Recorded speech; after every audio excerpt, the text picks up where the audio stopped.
Hello everyone. We'll start a new chapter in this lecture, that is impact of jets. So a jet is basically a stream of fluid. It may be of gas or liquid that comes out of a small opening like a nozzle or orifice, and generally it's at a high speed. However, there is no strict definition that it has to be high speed, but generally we associate the name jet with a high speed stream of fluid that flows through the air, which is also called a free jet. However, jets can also be submerged. That means we can have a very fast moving fluid inside a stationary fluid. So that in that case also it is called jet, but it's called a submerged jet. Now here we'll be only dealing with free jets. That means jets which flow through atmosphere.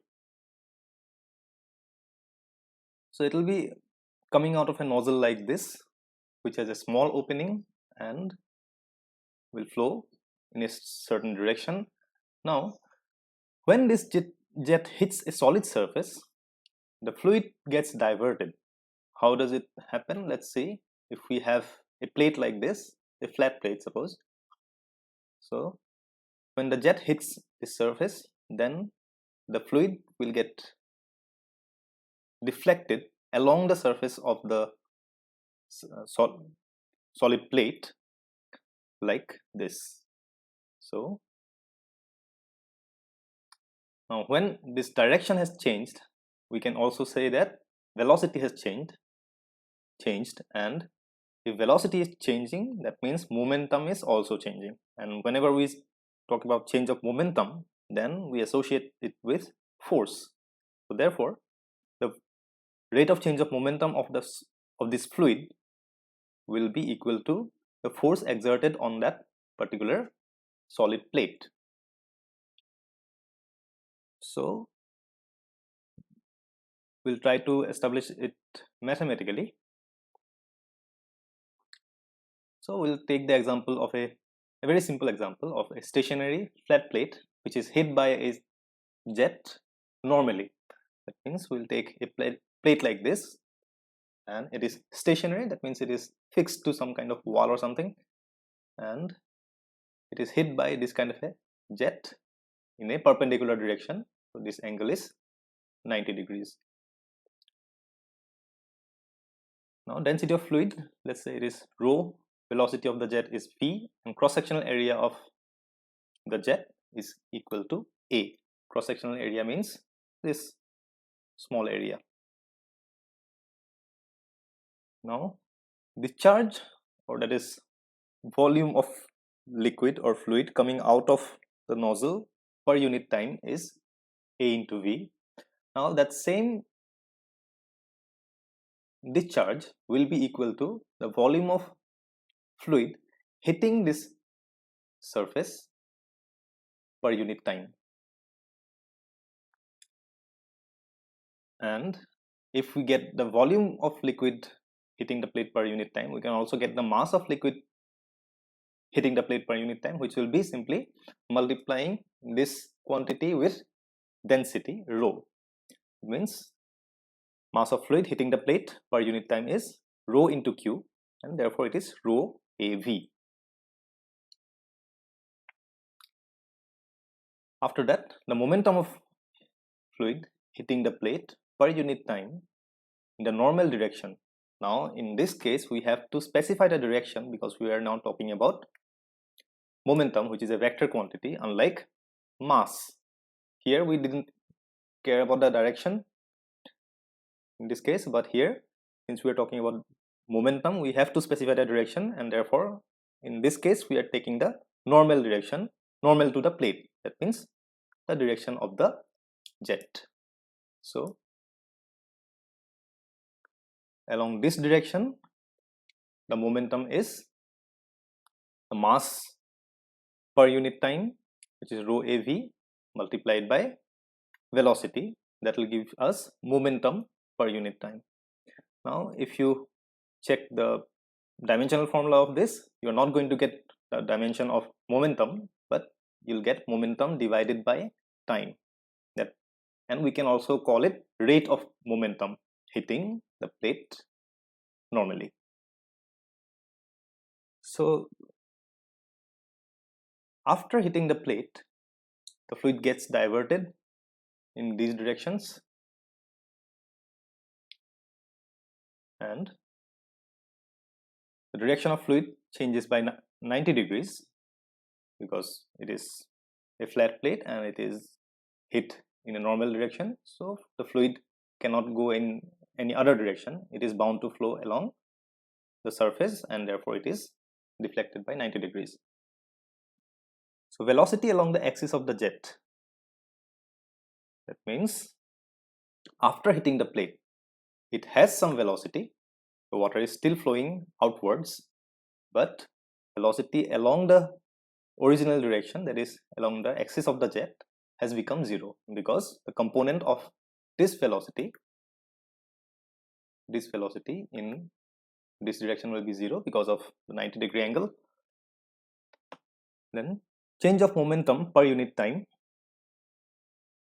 that is rate of momentum, initial rate of momentum we have already established, that is rho a v square, and the final momentum rate or rate of momentum will be rho a into 0 square because the velocity in that direction is 0, and finally we are simply left with rho a v square, which is the total rate of change of momentum. And rate of change of momentum is the force, therefore this quantity rho a v square is equal to the force acting on the plate in the direction of the jet. So we can write F equals rho a v squared. So this is how we find out force acting on a plate when it is hit by a jet having these parameters rho a and v. Now let's go to a different example where the plate is inclined to the jet.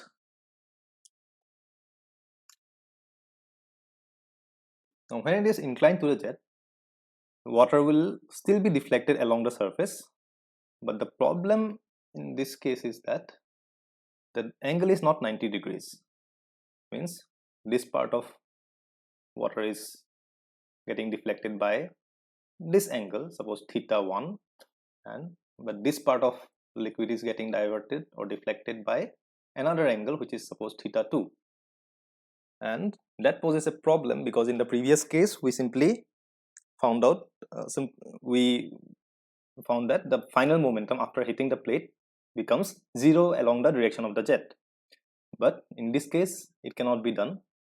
But we can still use a trick. That means we are not going to consider this direction, but we are going to consider this direction, that is the normal direction to the plate, and for that we are not going to consider the original velocity of the jet, but we are simply going to consider its normal component to the plate.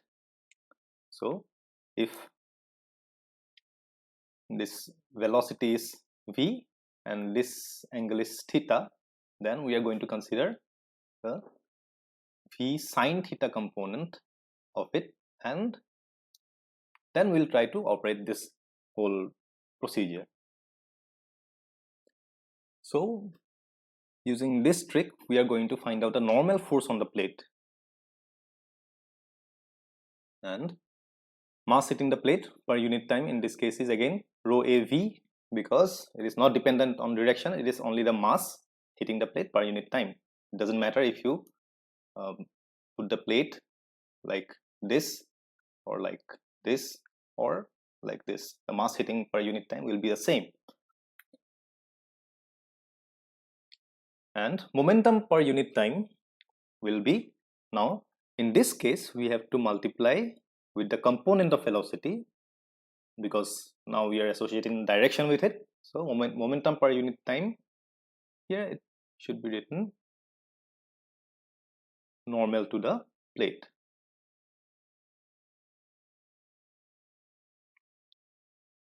So in this direction, whatever is the momentum, that will be mass rho a v per unit time multiplied by the velocity in this direction, which is v sine theta. Now this angle is our theta, and therefore we can say this is the momentum per unit time hitting the plate. After hitting the plate, the momentum of water in the direction normal to the plate becomes 0. Now we see the utility of considering this normal direction, because relative to this direction, after hitting the plate, the water gets deflected in all these directions which are normal to the original direction or original component of velocity, and in this direction,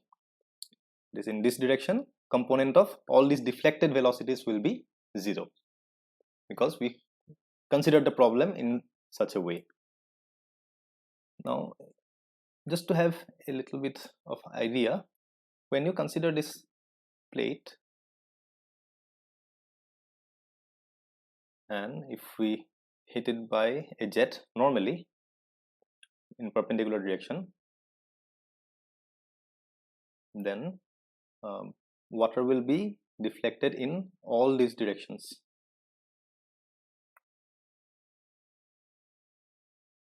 So it will be like a plain sheet of water radiating outwards from the plate. And similarly, if we consider an inclined plate,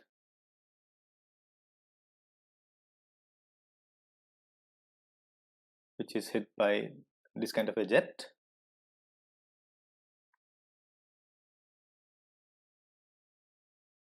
then also it will be same, water will be deflected in all these directions.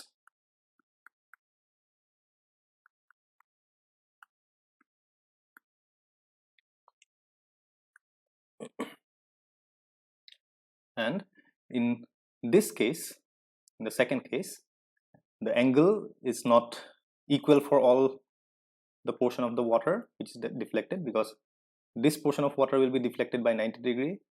The same will be true for this part. This part, the downward part, will be deflected by a smaller angle, while this part will be deflected by this kind of a greater angle.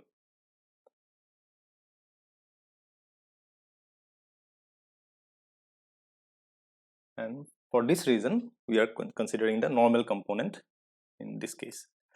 Anyway, so rate of change of momentum, rho a v square sine theta minus 0, because we have established that the momentum along the normal direction after hitting the plate will be 0. There is a component of velocity along that direction will be 0, and therefore we are left with this